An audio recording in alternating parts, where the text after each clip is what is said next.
Bien, buenos días. Solo una preguntita. Buenos días, perdón. Buenos días. ¿De cuánto tiempo dispongo más o menos para ajustar? 40 minutos. Muy bien. Nos vamos a ir a lo mejor un poco rápido y algunas cosas tal vez, pero si hay interés de algo, pues lo con ustedes, ¿verdad? Entonces, esto no lo vamos a pasar a hablar. Esta primera a lo mejor parece como muy básica, ¿verdad? Porque habla un poco sobre de qué se tratan. Existe un virus. ¿Qué es un virus? Un virus es básicamente un sistema biológico. No podemos decir que está vivo porque carece de metabolismo, no tiene ribosomas, por ejemplo, para sintetizar sus propias proteínas, etcétera, etcétera, etcétera, ¿no? Hay por ahí una serie de elementos que lo vuelven una curiosidad desde el punto de vista biológico, pero muy interesante y de muchas consecuencias, obviamente, pues para la vida en el planeta. Entonces, no nada más los seres vivos, no nada más los seres humanos, perdón. Y el virus que ustedes ven ahí, por supuesto, no es cualquier virus, es justamente el SARS. Bueno, es un coronavirus, ¿verdad? Como el SARS-CoV-2. Y bueno, podemos ver las proteínas más importantes.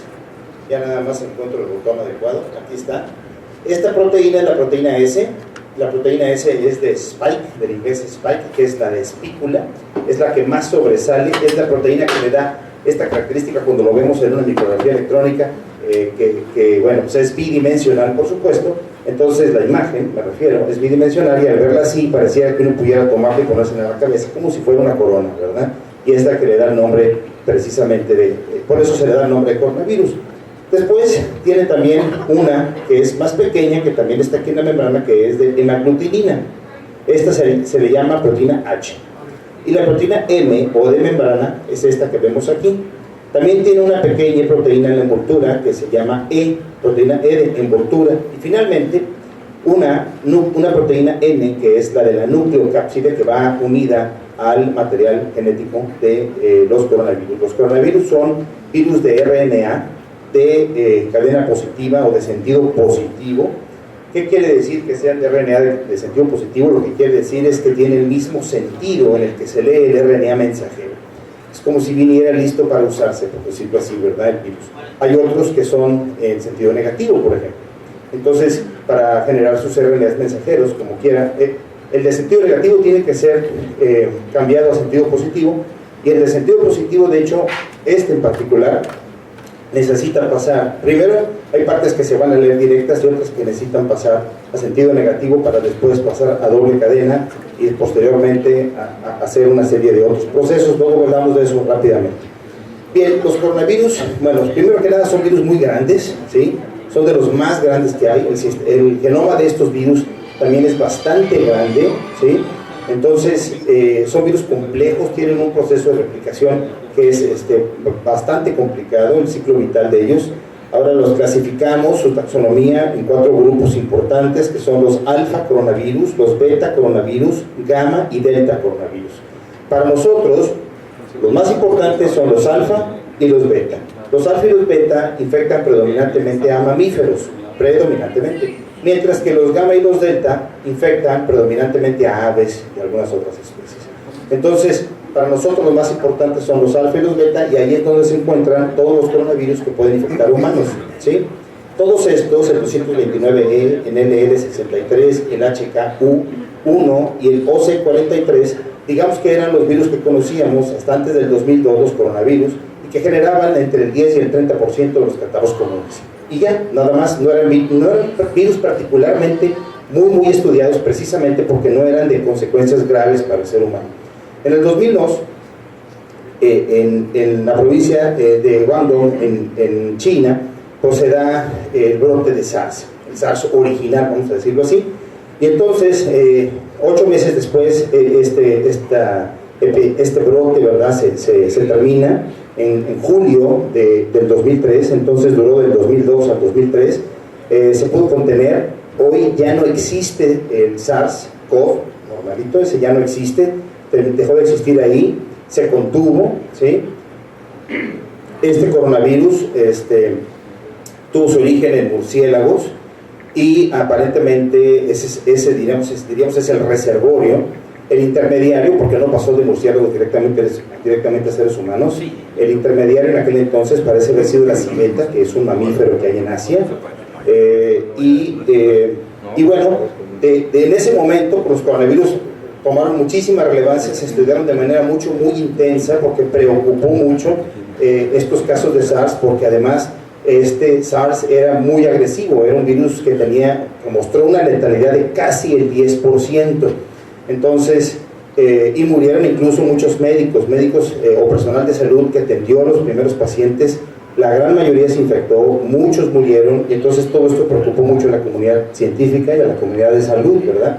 Entonces se estudiaron de una manera muy importante. 10 años después, en el 2012, en el Medio Oriente, detectaron otro coronavirus nuevo, en este caso le llamaron MERS. SARS es por Severe Acute Respiratory Syndrome, síndrome respiratorio severo agudo, y en el caso del MERS es Middle East Respiratory Syndrome, síndrome respiratorio de Medio Oriente. Este también es otro coronavirus, insisto, lo conocimos en el 2012. Del 2012 a la fecha ha dado varios brotes, o sea, sí existe todavía en la actualidad.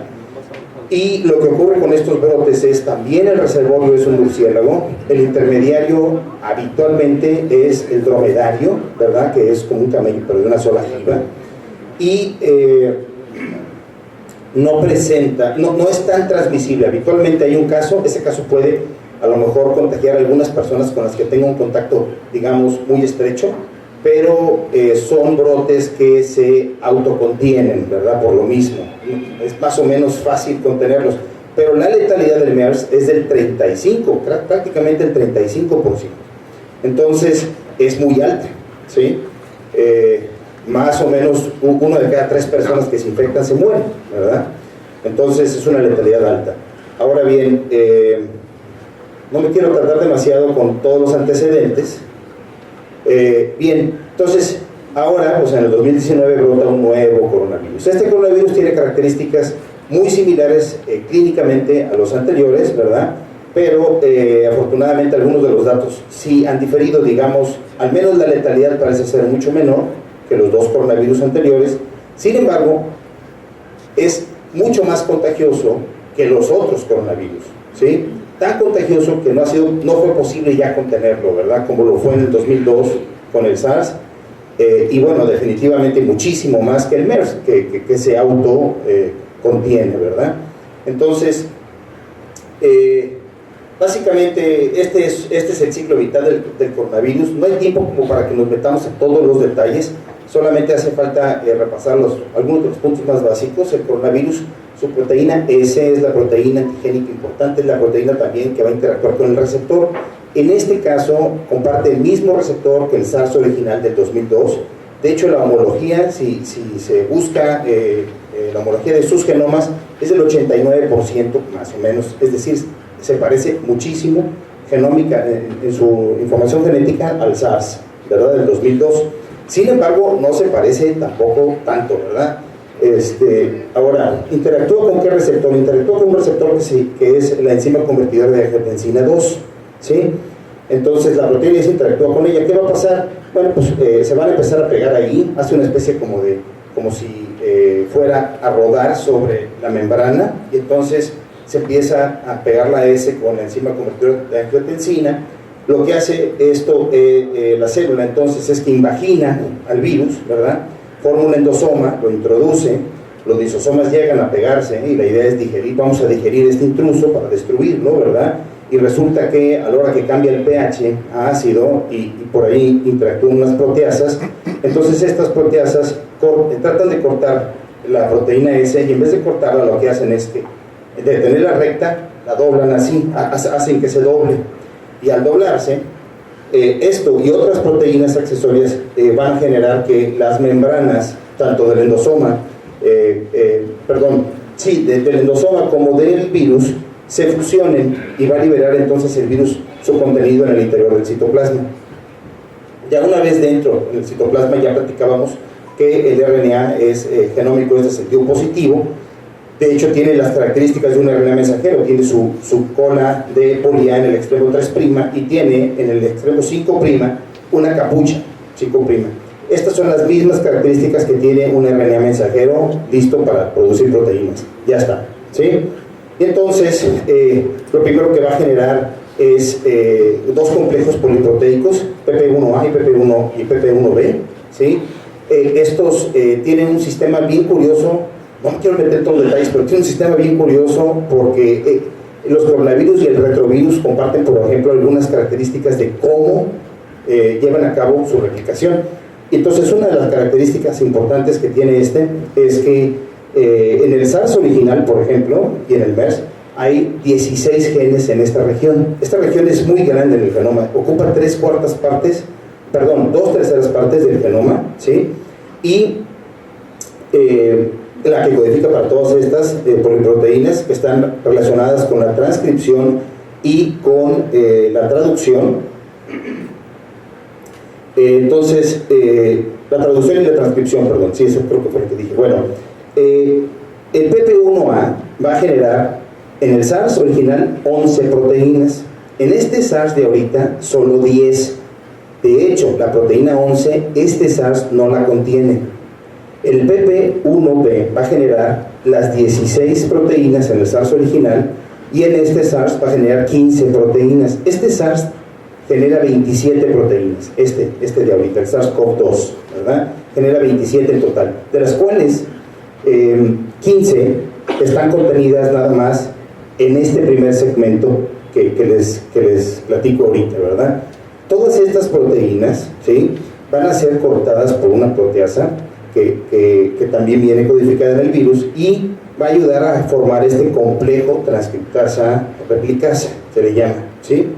Entonces, este virus va a instar la célula a generar estas vesículas de doble membrana. Estas vesículas de doble membrana tienen la característica de proteger parte del proceso de replicación y de generación de RNAs virales de cualquier ataque.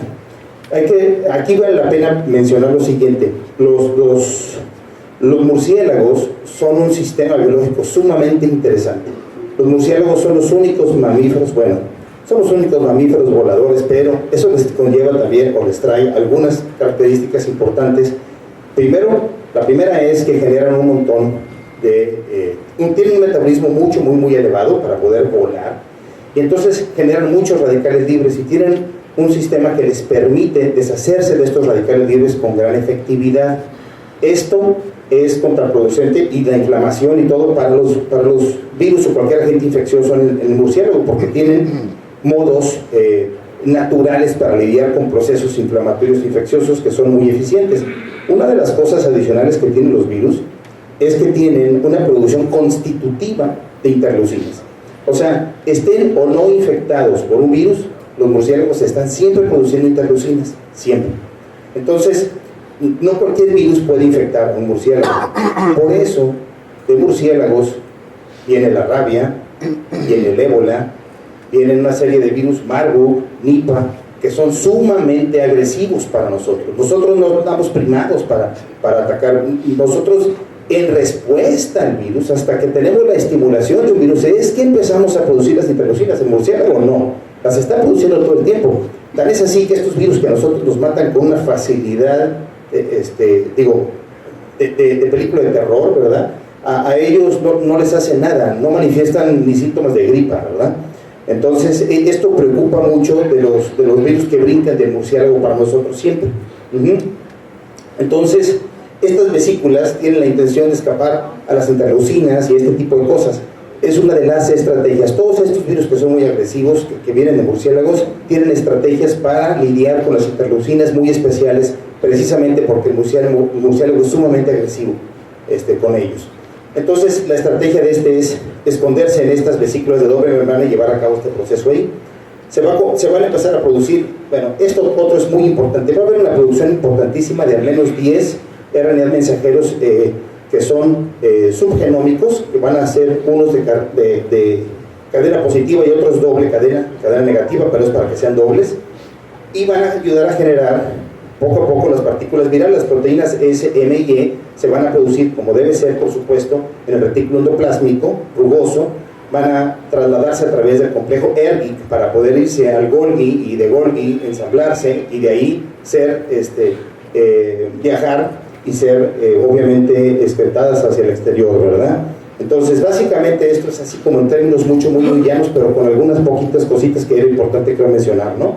Para que esto pueda funcionar correctamente, esto se le llama RNA subgenómicos, ¿por qué? Esto genera que una característica muy interesante de este virus es que genera y expresa estos RNAs y se les conoce como RNAs anidados, porque es como las muñecas estas rusas, en donde la más pequeña, ya me fui para atrás, me equivoqué de botón, la más pequeña cabe en la que le sigue de tamaño, y esta a su vez cabe en esta, y esta cabe en esta, por ejemplo, ¿no? Entonces, esto es que están anidados, y entonces esta produce una proteína, esta produce otra, etcétera, etcétera, ¿no? Esto tiene que ver con algunas particularidades de cómo se expresa. Este es el genoma completo, aquí está el PP1A y PP1B, este es el que tiene en este es el de este SARS, esta es la publicación, ¿sí? Entonces, por si alguien está interesado, ¿verdad? Este es el PP1A, este tiene 10 proteínas no estructurales, y el PP1AB tiene todas, que van a ver las numeradas del 1 al 16. NSP es Non-Structural Protein, proteína no estructural. Sin embargo, si se dan cuenta, no hay 10. Este SARS no tiene 10. El SARS original sí, por ejemplo, ¿sí? Entonces aquí lo podemos ver. Aquí están los de PP1A hasta aquí. Y luego cuando vemos el resto, que sería en el segmento que está aquí, vemos que empieza en 12. No hay 11. ¿Sí? Esta no la tiene, ¿ok? Después, por supuesto, vemos aquí este segmento codifica para la proteína S, la proteína E, la M, la N de nucleocápside, ¿verdad? Y luego hay una serie de proteínas que se le llaman proteínas accesorias, que son 8 en este caso, son 8 proteínas accesorias. Estas proteínas accesorias tienen mucho que ver con cómo el virus lidia con el sistema inmunológico del hospedero. Esa es la función principal de las. Entonces, tienen que ver con la virulencia propiamente del virus, las proteínas accesorias. ¿Sí? Entonces, ya no vamos a detenernos en los detalles. Rápido solamente, los nidovirus. Dentro de los nidovirus están los coronavirus, ¿verdad? Aquí los podemos ver. Y el nombre de nidovirus tiene que ver con lo que les decía ahorita, que producen esos RNAs subgenómicos y son anidados, ¿sí? Nido viene de nido, precisamente, ¿sí? Era solo esto. Esta es la expresión de la enzima convertidora de angiotensina 2 en distintos tejidos del cuerpo, que sería el receptor que tiene este virus, y de hecho podemos darnos cuenta que en el pulmón la expresión es baja comparado con otros tejidos al menos. Entonces, bueno, nada más era para que lo analizáramos rápido. Esto viene de una publicación del Comité Taxonómico Viral, ¿verdad? Que se encarga de ponerle nombre a todos los virus y que en su momento le bautizó Entonces, nada más para comentarles que estos virus pertenecen a un subgénero que se llama sarbecovirus. ¿Sí? Es un subgénero de los beta coronavirus. Este subgénero se llama sarbecovirus. ¿Y esto por qué lo quise resaltar? Porque cuando hablemos rápidamente de la prueba, nos vamos a dar cuenta que realmente la prueba hace 3 reacciones, son 3 reacciones de PCR, y la primera reacción es para detectar sarbecovirus, ¿sí? Entonces, nada más para que ubiquemos, si cuando digamos esto, que es un sarbecovirus es cualquier beta coronavirus del subgénero al que pertenece este nuevo coronavirus, pero no es específica de este nuevo coronavirus, esa primera reacción, ¿sí? En el momento que se publicó, se hizo esta publicación, de hecho el mismo día que salió esta publicación y que se bautizó a este virus como SARS-CoV-2, la Organización Mundial de la Salud dio a conocer la enfermedad como COVID-19. Claro, los autores tuvieron que escribir el artículo antes, entonces cuando se publicó, ellos no sabían cómo se iba a llamar la enfermedad y por lo tanto al momento de su escritura, incluso de su publicación, pues no había un nombre. Pero el mismo día exacto que se publica este artículo con el nombre para el virus, la Organización Mundial de la Salud bautiza la enfermedad como COVID-19, ¿sí? Entonces, por lo tanto, el virus se llama SARS-CoV-2, la enfermedad COVID-19. Esto es análogo a lo que ocurre con el VIH-Sida. El virus se llama virus de inmunodeficiencia humana y la enfermedad se llama síndrome de inmunodeficiencia adquirida, ¿verdad? Es lo mismo, ¿sale? Bien, en este caso nuevamente el reservorio es el murciélago y el intermediario parece ser el pangolín, ¿sí? Hay ya bastante evidencia acumulada, ninguna es 100% inequívoca, pero todo parece indicar que el pangolín ha sido el intermediario. El pangolín es utilizado en la medicina China tradicional, ¿verdad? Y entonces probablemente por ahí pudiera venir el contagio, ¿verdad? Solo para mencionar que estas emergencias de salud pública de interés internacional, esta preocupación nace precisamente en el 2002, cuando ocurre esta epidemia de SARS en China. La Organización Mundial de la Salud se da cuenta qué hubiera pasado, se pregunta si esto se hubiera salido de control en China, si este virus se hubiera aplicado a otros países. Entonces ellos echan a andar pues, comité especial y protocolos obviamente internacionales de colaboración, y a esto le llaman emergencia de salud pública de interés internacional, y por primera vez esto se echó a andar con la influenza precisamente en nuestro país en el 2009, H1N1, ¿verdad? Fue la primera vez que se echó a andar esto. Se ha echado a andar 6 veces a la fecha. Esta sería la primera. Después polio en el 2014, ébola en el mismo año, Zika en el 16, ébola en el 19, que todavía no se cierra esta, y apenas la libró en el 2019 SARS-CoV-2. ¿Sí? Entonces son las 6 veces que se ha echado a andar esto. Bien, de acuerdo a los últimos lineamientos publicados, ¿verdad? El caso sospechoso sería cualquier persona de cualquier edad que presente enfermedad respiratoria aguda. Esta es una parte importante de la definición, que puede ser leve o grave. Eso también es una buena aclaración, antes no la contenía, y que cuente con alguno de los siguientes antecedentes hasta 14 días del inicio de síntomas, y tienen que ser dos: uno, haber estado en contacto con un caso confirmado o bajo investigación, la COVID-19, o dos, haber viajado a algún país donde exista transmisión local comunitaria de COVID-19. Ahí mencionan algunos, pero por supuesto, pues esto se está actualizando todos los días, ¿verdad? Y el caso confirmado, además de cumplir con los antecedentes del caso sospechoso, pues es importante que cuente con un diagnóstico confirmado por laboratorio emitido por el INDRE, ¿sí? Ese es el caso confirmado, ¿sí? Bien, de acuerdo a esta tabla es solamente un comparativo para que nos demos una idea de más o menos cómo se compara este virus con los demás en algunas cosas. Al momento de la publicación de este virus, por supuesto, el índice de fatalidad, bueno, se pone desconocido. La verdad es que no lo conocemos todavía ahorita, a ciencia cierta, esa es la verdad, ¿sí? Lo vamos a conocer mejor conforme pase el tiempo. Si nosotros hiciéramos un cálculo, pues es burdo en este momento porque los datos todavía no son completos, sobre todo en el sentido de que las muertes, ustedes saben bien, están todas muy bien contabilizadas, pero los casos no, porque muchos casos son, o algunos al menos son asintomáticos, y otros presentan cuadros que no son graves, ¿verdad?, moderados, y entonces muchos de esos seguro no los estamos contando. Así es que la fatalidad, el índice de mortalidad va a ser más bajo que el que aquí se calcula, pero por lo menos si lo calculáramos con los datos que había hoy a las 7 de la mañana, que son estos, ¿sí?, nos daría de 3.96%, ¿sí?, si lo calculáramos a los datos de hoy. ¿El de Tampico ya es confirmado o es sospechoso? Es confirmado. Es confirmado. El INDRE lo confirmó, así es. El INDRE tiene que confirmarlos todos a la fecha del día de hoy todavía.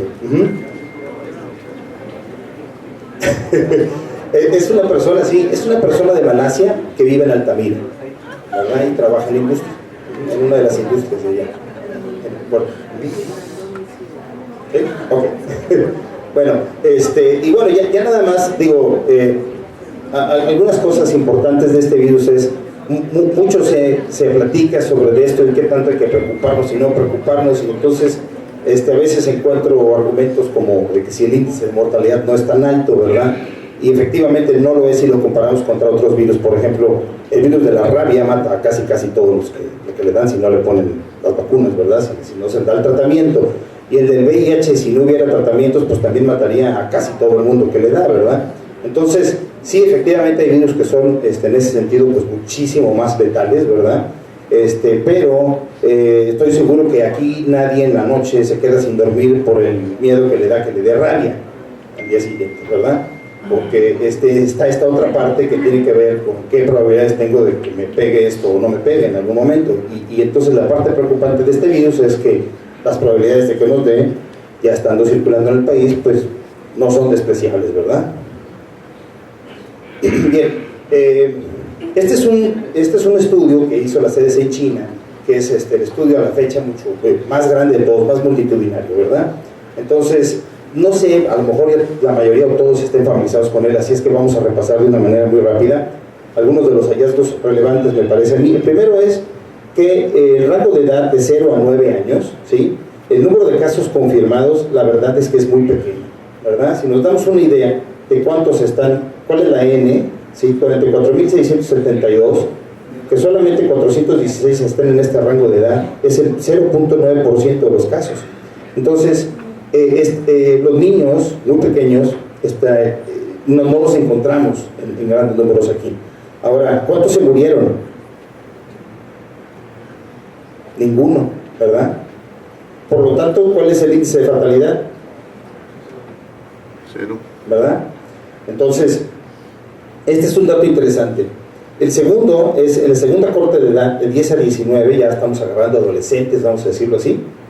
Es un poco más grande el número, pero muy poco, ¿sí? ¿Y cuántos se murieron?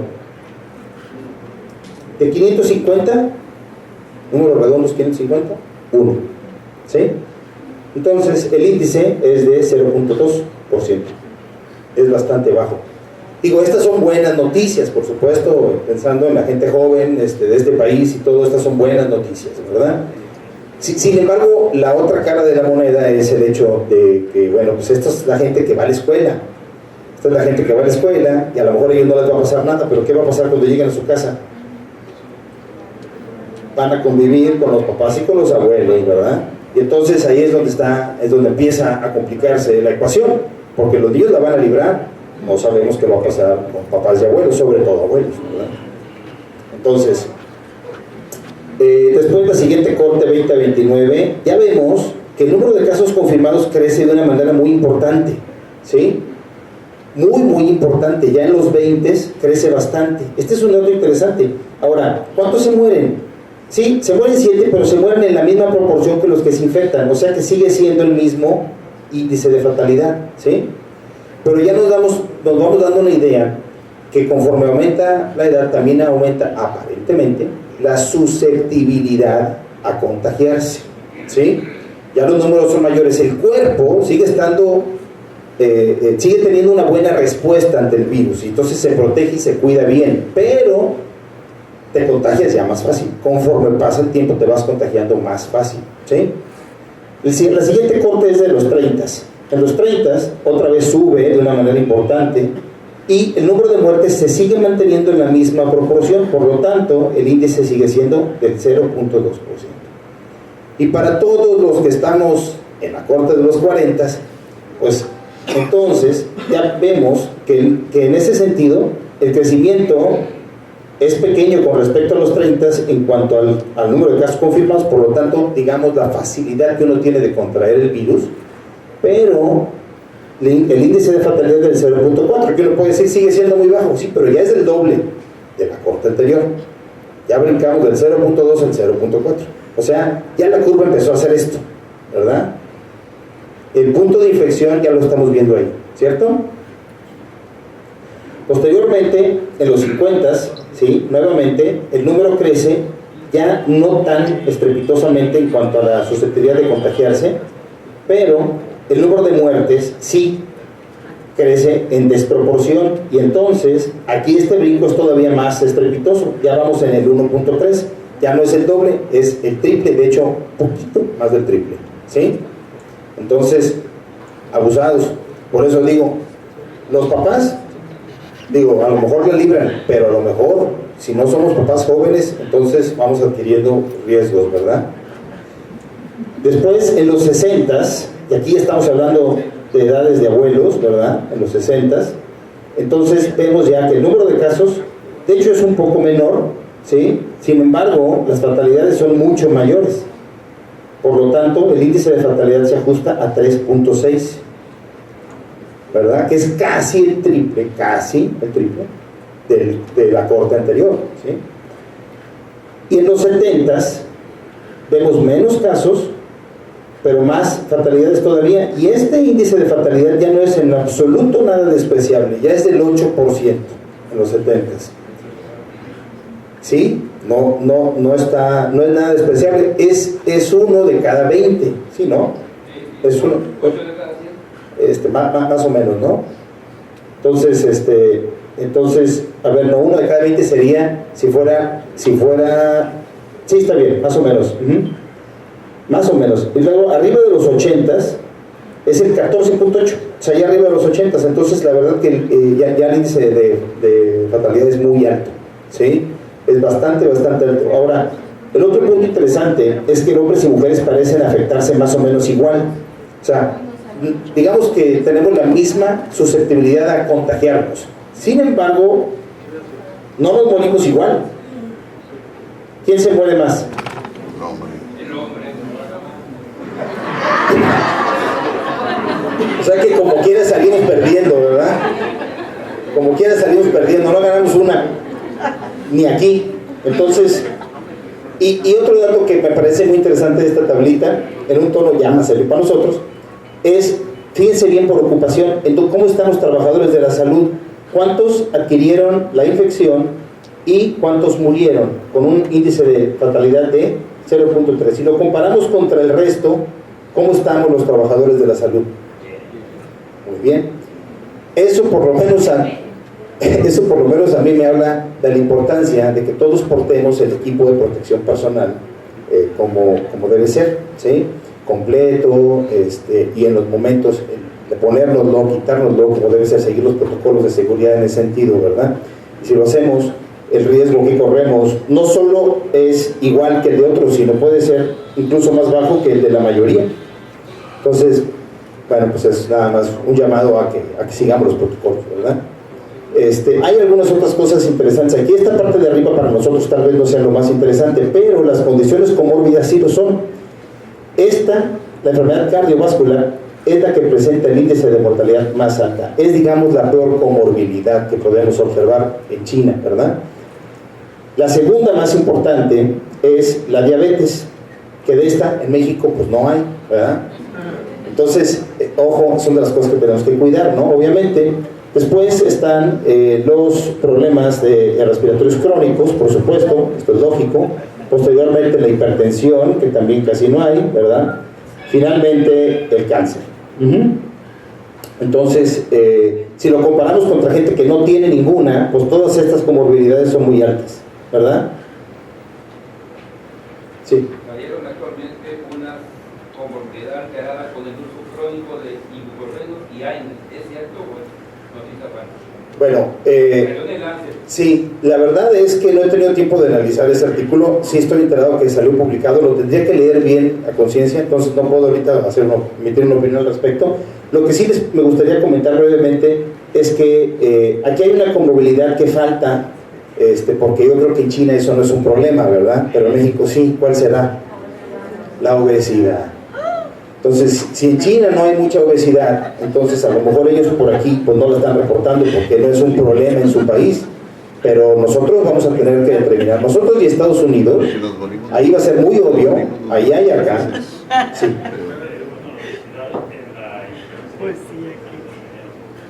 Exactamente. Esperaríamos encontrar nosotros esa asociación aquí también, sería lo lógico. Este de aquí es un estudio, este estudio se publicó en la semana 8 por el semanario de la CDC en China, y así se llama. Si ustedes ponen esto en internet, ¿sí? Lo van a encontrar el artículo. Sí. Sí. Entonces, bien, ahora, aquí hay algunas otras cosas que mencionar, digo, pues brevemente, ¿no? Porque si no se nos acaba el tiempo, pero aquí, bueno, principalmente, nuevamente comorbilidades y un poco cómo se presentaron dentro y fuera de la unidad de cuidados intensivos, por ejemplo, ¿no? Entonces, vemos cómo están sobre representados, por ejemplo, algunas de estas, por ejemplo, dentro de la unidad de cuidados intensivos, la hipertensión está sobre representada porque el 72% de los pacientes dentro la tenían contra el 37.3% fuera de la unidad de cuidados intensivos, ¿no? Esto correlaciona con la tablita que acabamos de ver. Este es un estudio aparte, separado, ¿verdad?, de otras poblaciones, ¿no? Entonces, Y así, no vamos a analizar todos porque ya me estoy comiendo casi el tiempo, pero al fin y al cabo que si ustedes desean un poco tener estas bibliografías, lo que puedo yo hacer es pasarles la presentación a la Química Gloria para que se las pueda pasar a ustedes también, ¿verdad? Y vale la pena, ya ustedes analizarán mejor que yo, obviamente, pues la parte clínica, ¿verdad? Entonces, también signos y síntomas, cuáles son los más comunes, cómo se fueron presentando, dentro y fuera, la fiebre en todos dentro de la unidad de cuidados intensivos, en el 98% fuera de la unidad de cuidados intensivos, o sea, la fiebre es lo más frecuente que se va a observar, por ejemplo, ¿verdad? Seguido de, por supuesto, la fatiga, después la tos seca, etcétera, etcétera, ¿no? Bien, y aquí están los títulos, o sea, si ustedes quieren leer el artículo completo y obviamente no solo ver las tablas, buscándolo, todos estos son gratuitos.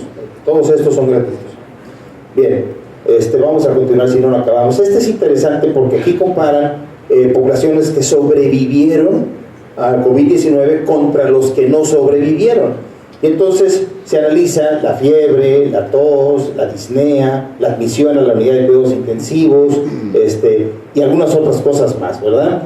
Muy importante, por ejemplo, si dio positivo para SARS-CoV-2 durante los días, ¿verdad? Que en este caso, bueno, se van marcando así. Sabemos que individualmente por persona no todos los días encontramos el virus. Las muestras que se toman en el laboratorio son dos principalmente, que son hisopado nasofaringio e hisopado orofaringio. Pero el virus tiene predilección por las vías respiratorias inferiores, bajas, ¿verdad? Entonces lo vemos arriba, y arriba a veces lo hallamos y a veces no, porque la carga viral en las vías respiratorias superiores no es alta, es baja. Entonces, pero pues las muestras, las mejores muestras, sería un aspirado broncoalveolar o una cosa de ese tipo, ¿verdad? Pero pues eso es extraordinario que llegue al laboratorio. Entonces tenemos que trabajar con muestras, vamos a decirlo así, como medio de segunda categoría, pues no hay más, ¿verdad? Hay que trabajar con eso. Eso provoca que no siempre lo encontremos, aunque sí esté presente, ¿sí? Bien, estos son los que sobrevivieron y los que no. Y una de las cosas interesantes es que se puede decir que básicamente entre los 19 y 20 días se resuelve. O vives o mueres, ¿verdad? En 20 días, ¿sí? No pasas de 3 semanas sin saber, ¿sí? El misterio se resuelve, ¿sale? Entonces, esa es, digo, una de las cosas, ¿no? Pero hay algunas otras cosas interesantes también, ¿verdad? Pensando en el laboratorio, y esa es la parte que a nosotros nos toca un poco, me pareció muy interesante de este estudio que hicieron estas gráficas, en donde estas líneas azules son los sobrevivientes y estas líneas rojas son las no sobrevivientes. Aquí vemos los días, aquí vemos que esto es el dímero D, y aquí vemos la concentración. Entonces vemos cómo los que sobreviven desde un inicio manejan un dímero D, por ejemplo, normal, ¿sí? Nunca el dímero D se sale. ¿Qué le pasa a los que no sobreviven desde el día 7, 10, 13, 16? ¿Cómo va el dímero D? Para arriba, para arriba, para arriba, para arriba. Eso es un mal pronóstico, exactamente, ¿verdad? Aquí está la cuenta linfocitaria, y entonces aquí podemos darnos una idea. Estos son los que no sobreviven. ¿Cómo están sus linfocitos? Exactamente, comparado contra los que sí sobreviven, ¿verdad? ¿Sí? Y así, este es un marcador de interleucina 6, ya sabemos que es de inflamación, ya sabemos todas estas cosas. No es común solicitar los laboratorios, de hecho se hace en investigación poco, se hace en la clínica, pero ellos lo midieron. Está la ferritina, aquí podemos ver cómo la ferritina se comporta, igual, ¿verdad? Estos son los que sobrevivieron contra los que no sobrevivieron, ¿sí? Nuevamente, aquí, por ejemplo, la troponina I de alta sensibilidad, los que sobrevivieron y los que no sobrevivieron, ¿sí? Y finalmente la lactato deshidrogenasa, que es un marcador que sí se está usando ahorita mucho en la clínica, en los pacientes, sobre todo en terapia intensiva, porque vean lo que ocurre después de la semana, 10 días, vemos esto y luego ya vemos cómo disminuye con los que sobreviven. ¿Y qué pasa más o menos en el mismo periodo crítico de 10 a 13 días después de qué pasa? Exactamente, ¿verdad? Entonces, muy mal pronóstico. Sí.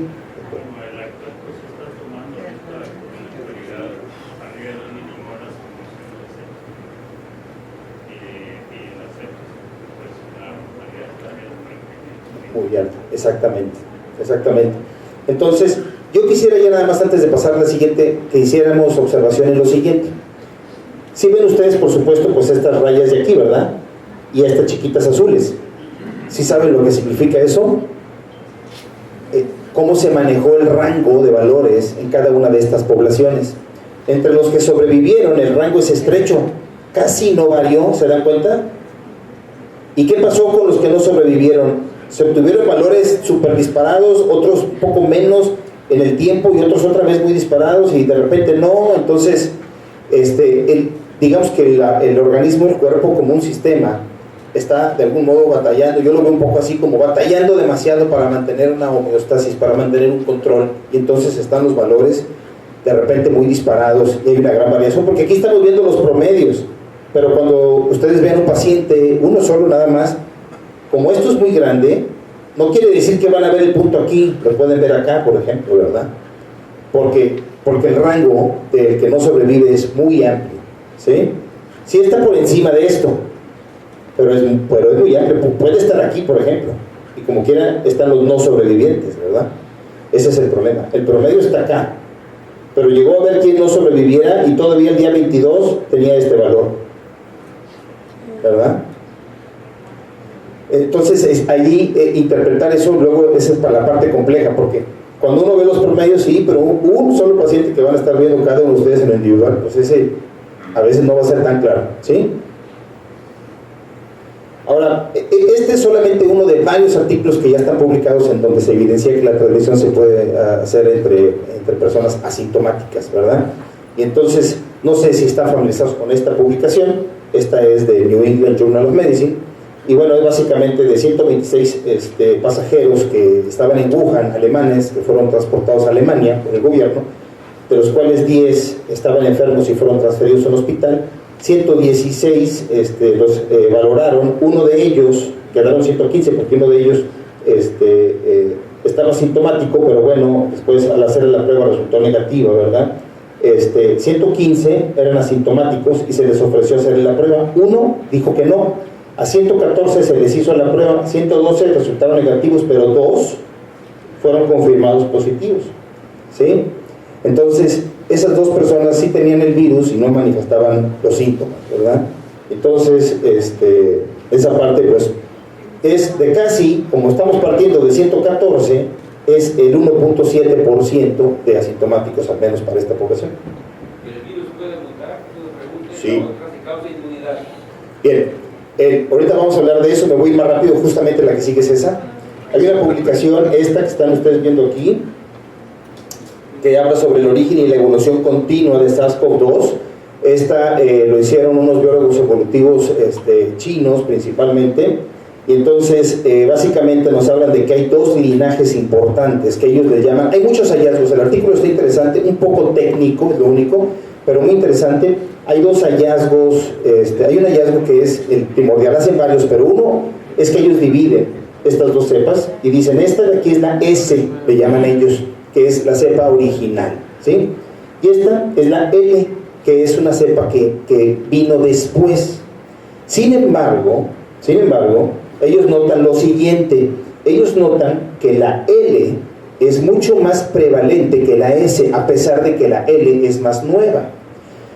Entonces, lo que se asume de todo esto es que la L es más virulenta que la S, ¿sí? Porque a pesar de que tiene menos tiempo en la población circulando, ¿sí? Más gente se encuentra infectado por ella, ¿sí? Entonces, esto indica que debe ser más virulenta, por ejemplo, ¿no? Esa es una. La otra es que la L tiene más mutaciones en su genoma, a pesar de que es más nueva. ¿Qué quiere decir? Quiere decir probablemente que sus ciclos de replicación son más cortos. Se replica más rápido la L que la S, que también correlaciona con la virulencia de la cepa L, si es que existe. Entonces, esto es importante, porque quiere decir que estamos lidiando con el mismo virus, pero ya hay 2 cepas distinguibles que no se comportan exactamente igual. ¿Sí? ¿Cuál llegó aquí? ¿Perdón? ¿Y cuál está llegando? Eso sería muy interesante que lo investigáramos aquí nosotros. Sí. Está en China. Entonces, a eso sería muy interesante que lo investigáramos, ¿verdad? Entonces, y bueno, pues esto ustedes lo manejan mejor que yo, es muy breve solamente el asunto de la importancia de que pongamos todos los cercos. Bueno, perdón, con relación a esto, porque no terminé de contestar las preguntas, hay reportes, ¿verdad? No en la literatura científica, al menos yo no los he leído en la literatura científica, solamente a nivel de noticias, de personas que dicen haberse infectado y posteriormente, después de haberse recuperado, haberse reinfectado. No hay una publicación, insisto, que yo esté consciente que exista, científica, que hable de esto y de la veracidad de estos reportes. Si la hubiera, a mí se me ocurre que tal vez obedezca a esto. Tal vez las cepas S y la L sean antigénicamente distintas. Tal vez. Estas mutaciones son en S, pudiera ser, ¿verdad? Entonces, eso está por verse. Esta ya es una especulación, suponiendo que aquellos reportes fueran verdaderos. Ahora, si esto fuera verdadero y esto fuera la explicación, habría que ver las compañías que están trabajando en las pruebas de detección de anticuerpos, si detectan ambas o solamente una. Porque si los anticuerpos que genera el organismo fueran específicos solo para una de las cepas, pues es muy probable que la prueba basada en antígeno anticuerpo que estén desarrollando las compañías, de repente, si no están considerando esto, solamente reaccione contra una de las cepas. ¿Sí me explico?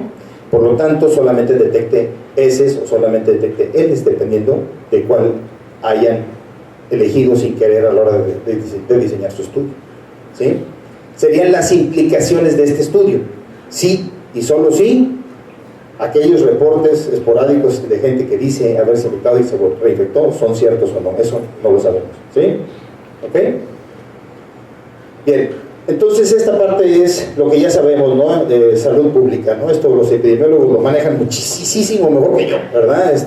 Y a lo mejor todos aquí, pero bueno, la idea es, hoy me tocó pararme y se los digo rápido, esta es la diferencia entre no poner los cercos suficientes necesarios y dejar que el virus circule libremente contra ponerlos y, digamos, dificultar que el virus transite entre la población, ¿verdad? Entonces, uno pudiera pensar, mira qué padre, en 3 meses, por decir algo, ya se infectó el que se tenía que infectar y el problema se acabó. Y contra si ponemos los cercos, pues nos llevan 9 meses, por ejemplo, ¿no? Nada más que el problema es que esta línea roja, pues es la capacidad que tenemos todos como instituciones de salud para responder ante una emergencia de este tipo, porque no hay cantidades ilimitadas de unidades de cuidados intensivos, no hay respiradores ilimitados, y el personal médico tampoco se dan los árboles calificados sobre todo para atender estos casos. Entonces, ¿qué va a pasar? Que todos estos que requerirían de atención en una unidad de cuidados intensivos no la van a tener, que básicamente se traduce a que ¿qué les va a pasar? Que se van a morir, ¿verdad? Contra esto, si se aplican los cercos y se dificulta la transmisión y el problema dura más tiempo, pero la gran mayoría y por mucho van a poder ser atendidos y por lo tanto la supervivencia sería mucho mejor, ¿verdad? Bueno, eso es lógico y te lo digo, ustedes lo saben mejor. Esto es un poco de cómo funciona. Todas estas medidas, la anterior y las que siguen, vienen de este artículo, que yo lo recomendaría mucho, es súper sencillo. Lo escribieron unos epidemiólogos en Australia y contienen una serie de recomendaciones, por ejemplo, para el trabajo, ¿sí? No lo voy a detener porque me parece que, otras son para la escuela, ¿sí? Otras son en el hogar, ¿sí? Incluso cuando hay pacientes en el hogar, porque esto va a ser muy útil, porque lo vamos a empezar a tener. Entonces, ¿qué recomendaciones en los hogares en donde tienen un paciente enfermo, por ejemplo, dan ellos como epidemiólogos, ¿verdad? Y en lo que es transporte público, entretenimiento, zonas comerciales, etcétera, ¿no? Bien, ¿qué nosotros, rápido ofrecemos? Ustedes yo que ya conocen estas opciones, ¿verdad? Tenemos un panel de 19 virus respiratorios, que de hecho ya existe se está trabajando en uno que incluya, además de estos 19, nuevos SARS-CoV-2, ¿verdad? Pero bueno, eso será después. Y tenemos el de neumonía. Ahora, mucha inquietud ha habido con respecto a qué es lo que estamos nosotros haciendo con respecto a SARS-CoV-2. Hacemos una reacción en cadena de la polimerasa en tiempo real, ¿sí? No hacemos pruebas rápidas, pues eso no existe. No hacemos antígeno anticuerpo, tampoco existe en este país. Hacemos una reacción en cadena de la polimerasa. ¿En qué está basada la nuestra? Esta es de acuerdo a los lineamientos de la Organización Mundial de la Salud. La Organización Mundial de la Salud tiene una publicación que es gratuita, la pueden también accesar obviamente todos. Y bueno, básicamente hay dos regiones con 3 reacciones, 2 regiones que se analizan, ¿sí? La proteína E de la envoltura y ORF1AB, ¿verdad? En la proteína E se busca un producto. Aquí, esta reacción que se hace aquí es la que es general, es para sarbecovirus nada más. Y luego aquí hay una que es discriminatoria, en donde se incluye SARS-CoV-2, pero no discrimina entre otros 2 o 3 SARS. Y finalmente una específica, que es la que diagnostica, que es solamente para SARS-CoV-2, ¿sí? Esa es específica. El INDRE está haciendo una variante de esto. El día de mañana voy a saber cuál es la variante, porque hasta ahorita es la única información que nos han dado. El día de mañana voy a ir a una capacitación, taller al INDRE precisamente, y el compromiso que nosotros adoptamos con ellos es que a mi regreso, el jueves, de la Ciudad de México, vamos a hacer la misma modificación que ellos están haciendo a este protocolo para hacer exactamente lo mismo como lo están haciendo ellos. En este momento lo que nosotros hacemos es, cuando tenemos un resultado positivo, nosotros pedimos y se reporta inmediatamente a la jurisdicción toma la muestra, envía al INDRE, y el confirmatorio obviamente pues es el resultado del INDRE. El nuestro puede servir para que el médico tratante tenga rápidamente un resultado con el cual pueda saber si lo sigue aislando, si hace epidemiología, hace el estudio de contactos y todas estas cosas, ¿verdad? Y con información más o menos rápida, pero se debe esperar, obviamente, la confirmación del INDRE, pues para saber si es realmente, si es la confirmatoria oficial, ¿verdad? Pero es lo que se hace, ¿verdad? O sea, no son pruebas rápidas ni cosas de anticuerpo. Entonces es esto, ¿no? Esto sigue siendo parte de lo que van a encontrar en esa publicación, incluso el diseño de los iniciadores, o sea, nada es misterioso, ni secreto, ni mucho menos. Estos son los de la E, que yo les dije que era para sarbecovirus, por eso se llama sarbeco, forward y reversa, es decir, el primer que va hacia adelante, el que va para atrás, y luego este de aquí, pues es la sonda, es la que se pega en medio y nos va a dar una señal que vamos a ver en el tiempo real. Y así, para todas las reacciones, ¿verdad? Entonces, bien, estas son cosas del desempeño de la reacción.